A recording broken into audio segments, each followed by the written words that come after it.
So your board comes in and you have good news, you have bad news, you have ho-hum, we all knew that. How you deliver it is really important. And I think particularly when you've maybe been through either a challenge or you've had to make a critical decision, how you explain that decision to the board is important. Number one, you have to explain it as somewhat decisive with confidence. Because remember, the board has to have confidence that you are leading. But I find what I typically do is rather than just come in and say, here was the challenge, here's what I decided, I do give them a glimpse into how I got there. Not because it's all open-ended and let's all brainstorm together. That leaves a lot of lack of confidence because then they're like, wait, are you asking me or are you telling me? But I do think they appreciate knowing, for example, I considered 3 options. Here's why I chose this one. Because then they're like, oh, okay, well, she considered other things.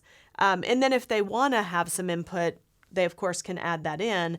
But you at least come with a decision, so you show your ability to evaluate and form a decision.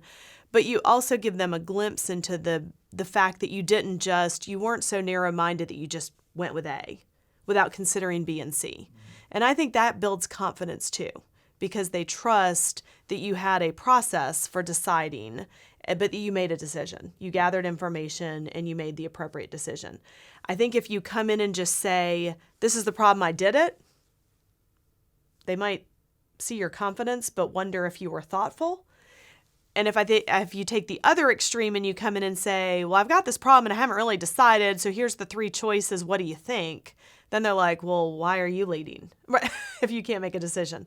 So I think it is somewhat in the middle. You don't go in open-ended, but you don't go in so narrowly focused that you just throw them the answer and move on and not let them appreciate the thoughtfulness that you went through.